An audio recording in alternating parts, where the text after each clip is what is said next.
What's good, family? What's good? It's your boy Urban Sports Guru. Let me give y'all my week 8 selections. We're gonna start off in London, the early game. We got Denver in London playing Jacksonville. Now we know Denver's in London. We also know that Russell Wilson is in London. We also know he likes to do high knees on planes, and I mean it's so bad that everybody's always clowning him for one reason or the next, but it's so bad now you got kickers clowning him. You know, you got kicker for the Ravens clowning him. It's bad, but he's still a good football player. Um, Neutral site against Jacksonville. Jacksonville runs the football very well. They can run the football very well, and I like the way their front can get after it.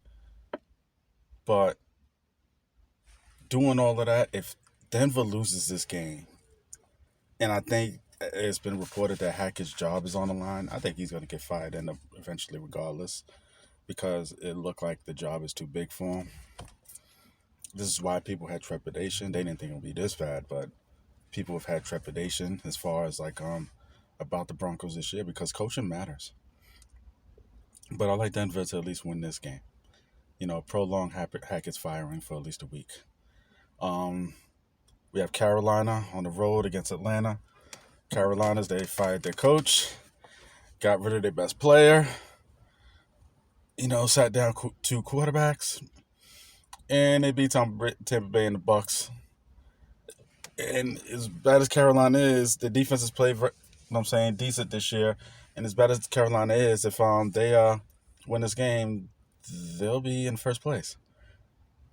Crazy as that sound. Atlanta, they started off real well. They was busting spreads. They was very surprise team. I think reality's starting to hit, but I do think they'll beat Carolina. They're given 4. I think they could beat Carolina. Chicago's on the road against Dallas. It looked like Chicago might have gotten the formula. This is one of those games where typically the Cowboys let you down.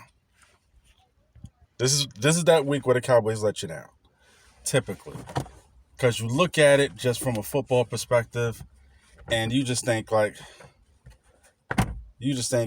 just from a mere base of talent, the Cowboys should win. And they always have that one game at home every year. Talent should win, and then they let you down. They have it every year. They're 10-point favorites. And I just look at the way that defense plays, the way they get after the quarterback, and how often Justin Fields get hit, and that sorry offensive line. That alone, they should win the game, let alone cover. Cowboys, this is what the Cowboys do.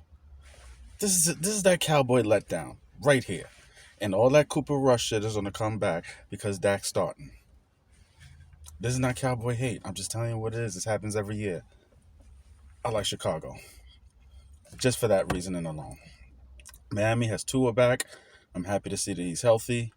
They looked real good in the quick passing game, and when those guys get the football, I mean, both of their starting receivers are in the top 5 in receiving yards because once they get the football, you don't have to throw bombs.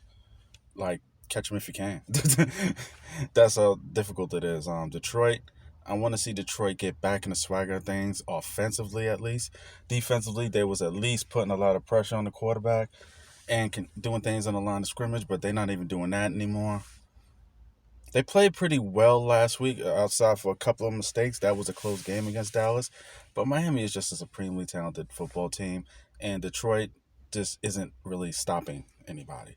So I'm going to take Miami to win and cover. We have Arizona next, coming off the Thursday night game.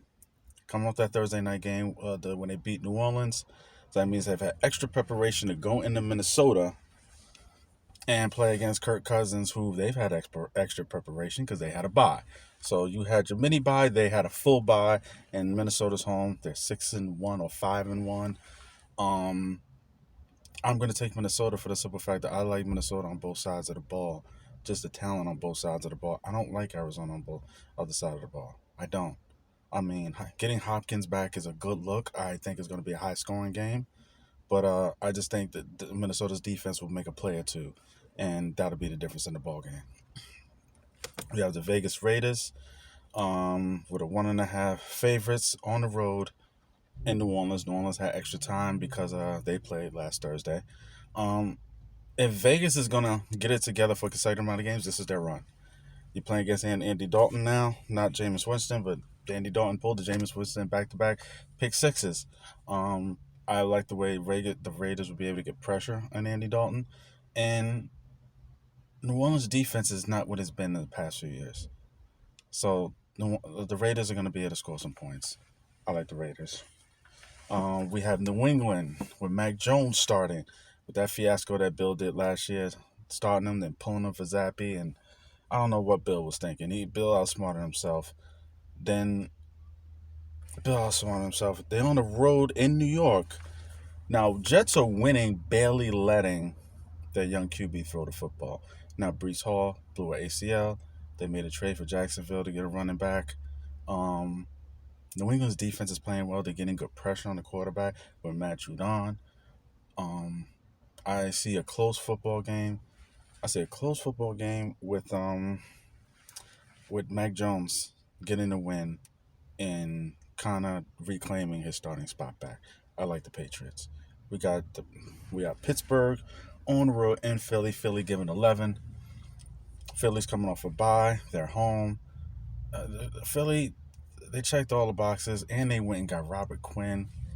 I love what they're doing, even though I'm a Giant fan. I love what they're doing because they're loading up and they're playing for now. They see the championship is right there. They're the best team in football. They see it's literally right there for the taking. And they're just building upon that. Being able to use Robert Quinn and keep him fresh with the other rushers they have there. This is the formula that they use. This is what the formula that the Patriots always use.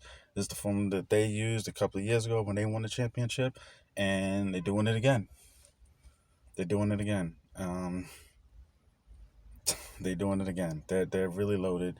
They're the best corner tandem in football. You look at the top 10 corners.